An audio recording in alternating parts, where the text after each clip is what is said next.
počínaje letošním rokem se stěžejní publikací České národní banky v oblasti měnové politiky stává zpráva o měnové politice. Nahrazuje tak zprávu o inflaci, která byla publikována už od roku 1998. Co tento přechod znamená a jaké další změny přináší, zeptám se Dany Hájkové, ředitelky odboru měnové politiky a fiskálních analýz. Dano, vítej. Dobrý den. Dano, než se dostaneme k samotné publikaci zprávě o měnové politice, dotknou se tyto změny i nějakým způsobem samotné měnové politiky? Nedotknou. Ke změně měnově politického režimu tím nedochází. Česká národní banka bude nadále naplňovat svůj mandát v oblasti cenové stability v režimu cílování inflace, který uplatňuje od roku 1998. Tou zamýšlenou změnou, přechodem ke zprávě o měnové politice, cílíme dále posílit komunikaci měnové politiky a tím zlepšit její předvídatelnost a účinnost. A proč se Česká národní banka rozhodla nahradit právě zprávu o inflaci zprávou o měnové politice? Jde o změnu pouze v názvu nebo se bude lišit i obsahem? Posun od zprávy o inflaci ke zprávě měnové politice odráží významný vývoj v transparenci České národní banky. Dalším důvodem je také jednoduchý fakt, že veřejnost, zejména tu odbornou, daleko více než deskriptivní popis minulého a budoucího vývoje, zajímá to, jak tento vývoj a související informace vstupují do rozhodování měnové politice a jak ji budou dále formovat. Nová zpráva tedy veřejnosti významně přiblíží kontext měnově politického rozhodování. Tímto přechodem se Česká národní banka řadí k dalším předním světovým centrálním bankám, neboť si podobně jako ona uvědomuje důležitost tohoto typu dokumentů v komunikačním mixu moderního tvůrce měnové politiky. A co vlastně sekci měnovou vedlo k tomuto přechodu a jak to celé dlouho trvalo? Vzhledem k tomu, že zájem o měnovou politiku ve veřejném prostoru je stále enormní, chce Česká národní banka být dále a více otevřená a sdílná o tom, jak ekonomické informace vstupují do měnově politického rozhodování a jak jej formují.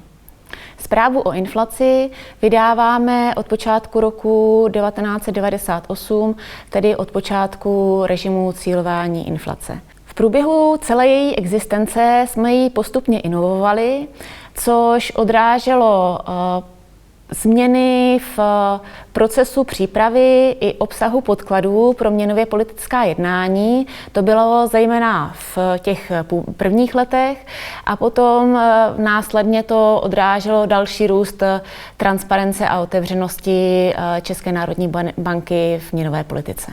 Zpráva o inflaci nesloužila pouze jako komunikační kanál pro informování navenek o měnové politice a pro plnění zákonné povinnosti České národní banky informovat o měnovém vývoji Parlament České republiky. Zpráva o inflaci byla i důležitým interním dokumentem, který představoval důležitý podklad pro měnová jednání bankovní rady. S postupem času, s růstem transparence a otevřenosti České národní banky v měnové politice se ta interní a externí verze postupně přibližovaly a postupem času se od sebe lišily už jenom minimálně. V roce 2016 však přišla chvíle, kdy jsme se rozhodli, že pouze s evolučním vývojem už nevystačíme a rozhodli jsme se tedy koncipovat zprávu zcela novou. A zasahovala do tohoto procesu i samotná bankovní rada? Celý proces přirozeně probíhal v úzké spolupráci s bankovní radou, která ho podporovala. Společně se nám potom podařilo obsah publikace koncentrovat do oblastí a témat, která jsou z pohledu měnové politiky klíčová a pro měnově politické rozhodování důležitá. A v čem konkrétně se tato publikace bude lišit od té původní?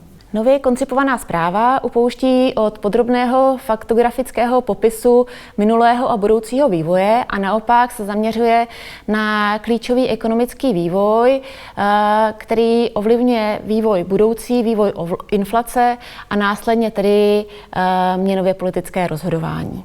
A co tím čtenář získá? Čtenář tak získá možnost hlubšího vhledu do tvorby makroekonomické prognózy a do tvorby měnové politiky, a to při zachování čtivosti a srozumitelnosti textu. Oblasti, kde se aktuálně nic převratného neděje nebo nejsou pro prognózu stěžejní, ustupují do pozadí. I díky tomu se nám podařilo obsah zprávy zkrátit, nicméně to nebyla základní motivace pro tu novou zprávu. A jak se liší ta publikace obsahem? Je delší, kratší, je členěna do více kapitol, méně kapitol? Ta zpráva je rozdělená do 4 základních kapitol. Zahraniční vývoj, reálný ekonomický vývoj a trh práce, inflace a měnová politika. Vedle popisu prognózy, na který byli čtenáři již dříve zvyklí, se podrobněji ve zprávě věnujeme rizikům a nejistotám s prognózou souvisejícím a jejich dopadům na měnově politické rozhodování. To se odráží v zahrnutí dalších prognostických scénářů, simulací a měnově politických úvah, které dříve byly pouze součástí interního měnově politického doporučení, které sekce měnová připravovala pro bankovní radu a které bylo zveřejňováno po 6 letech.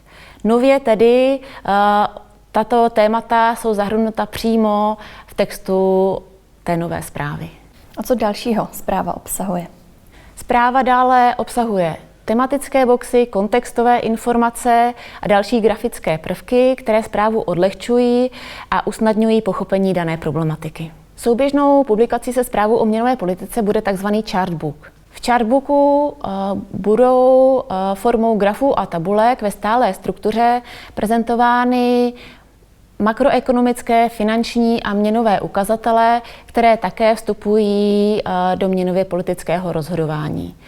Chartbook tak bude takovou stálou informační kotvou. Inspirovala se Česká národní banka někde v zahraničí u jiných centrálních bank? Přechodem na zprávu o měnové politice se Česká národní banka připojuje ke předním světovým bankám, které již tento krok v minulosti učinily. Následuje tak příklad švédské Riksbank, která zprávu o měnové politice publikuje od roku 2007, a také Bank of England, která se s publikováním zprávy o měnové politice započala v roce 2019.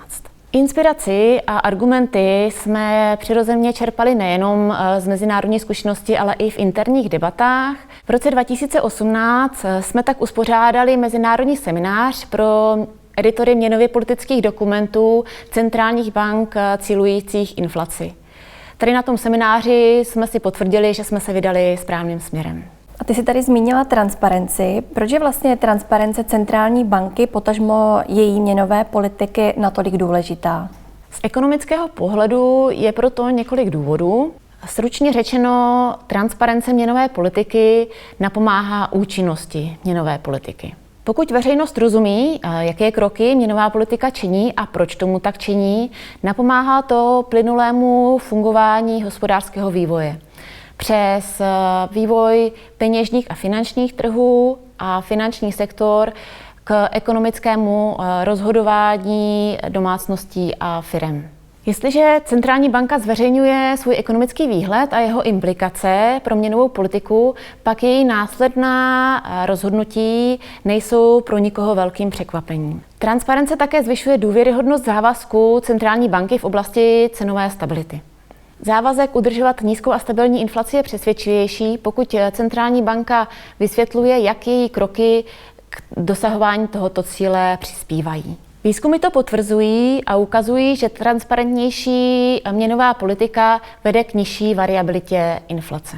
Důležitým aspektem z tohoto pohledu je také statut centrální banky, její nezávislost a odpovědnost vůči veřejnosti. Centrální banky ve vyspělých zemích jsou totiž nezávislé na volených zástupcích lidu, tedy politicích. To má dobrý důvod, neboť politické zájmy se mohou lišit od ekonomických zájmů země. Na druhou stranu může nezávislost vzbuzovat pocit deficitu legitimity v jednání centrální banky, ale právě transparence vůči veřejnosti pomáhá vyplnit ten takzvaný demokratický deficit a zároveň posílit odolnost centrální banky vůči politickým vlivům. Ještě zůstaneme u té transparence. Jak si vede Česká národní banka v oblasti transparence v mezinárodním srovnání? Česká národní banka je dlouhodobě hodnocena jako jedna z nejtransparentnějších centrálních bank na světě. To částečně plyne z našeho měnově politického režimu, tedy cílování inflace, který právě na komunikaci a otevřenosti staví. Vysoké umístění České národní banky v žebříčku transparence ukazuje také index transparence, nejnověji dostupný ve výzkumné práci z roku 2019. Tento index transparence, který vidíte na obrázku, ukazuje nejvyspělejší centrální banky v této oblasti a ukazuje Českou republiku na druhém místě v tom mezinárodním srovnání. Dano, a můžeš nám vysvětlit, co tento index měří? Na základě čeho dospěl k tomu, že Česká národní banka patří mezi ty nejtransparentnější centrální banky na světě? Do výpočtu tohoto indexu vstupuje mnoho vstupních proměnných, například jak jsou stanoveny cíle centrální banky, jak centrální banka pracuje s daty, jak často zveřejňuje prognózu, jak centrální banka vysvětluje nastavení měnové politiky a její budoucí výhled a také to, zda měří a vysvětluje, zda její cíle byly v minulosti naplněny. Mezinárodně srovnatelné údaje jsou z roku 2015. Od té doby se ale Česká národní banka ještě dále posunula v oblasti transparence. V loni se jednalo o zavedení jmenovitých argumentů členů bankovní rady do záznamů z měnových jednání. A letos díky novému popisu měnové politiky ve své zprávě o měnové politice a také díky zveřejnění výzkumného článku popisujícího jádrový predikční model České národní banky, model G3+, Česká národní banka ještě více otevírá dveře do své měnově politické kuchyně. A dá se tedy říci, že Česká národní banka už má v oblasti transparence hotovo a už není kam se posunout? Z dnešního pohledu už je doopravdy málo oblastí, kde bychom viděli rezervy v tom, co ještě více by ČNB mohla veřejnosti sdělovat. Naproti tomu před 30 lety si málo kdo dokázal představit, že centrální banky budou například zveřejňovat trajektorie úrokových sazeb. To znamená, že v pohledu dopředu možná transparence se posune do oblastí, které si nyní představit nedokážeme. Další zvyšování transparentnosti tak bude pravděpodobně přirozený vývoj. Nicméně jeho důležitou součástí bude zvyšování finanční vzdělanosti veřejnosti. Obsah komunikace centrální banky a její otevřenost v určitých tématech sebou nese i určitou sofistikovanost těch témat a proto je potřeba, aby tyto informace byly korektně interpretovány. Transparence a vzdělávání tak tedy jdou ruku v ruce. Přesně tak. Co bys na závěr doporučila čtenářům, co by jim nemělo uniknout? Velmi jsme si přáli, aby nově pojatá zpráva byla pro čtenáře obohacující, ale zároveň, aby si její čtení i užili. Zpráva o měnové politice tedy zaměří čtenářovou pozornost na nejdůležitější vývoj, který je pro měnové politické rozhodování v aktuální situaci klíčový. A o tom budou pojednávat ty 4 hlavní kapitoly. S velkým nadhledem bude o nejdůležitějším tématu pojednávat editoriál v podobě slova guvernéra. Na ten naváže konkrétnější, ale odlehčeným stylem psané shrnutí zprávy ředitele sekce měnové Petra Krále. A pro ty, kteří podrobně přemýšlejí nad měnovou politikou, bude jistě vítanou novinkou samotná kapitola Měnová politika s jejím rozborem argumentů vstupujících do aktuálního měnově politického jednání.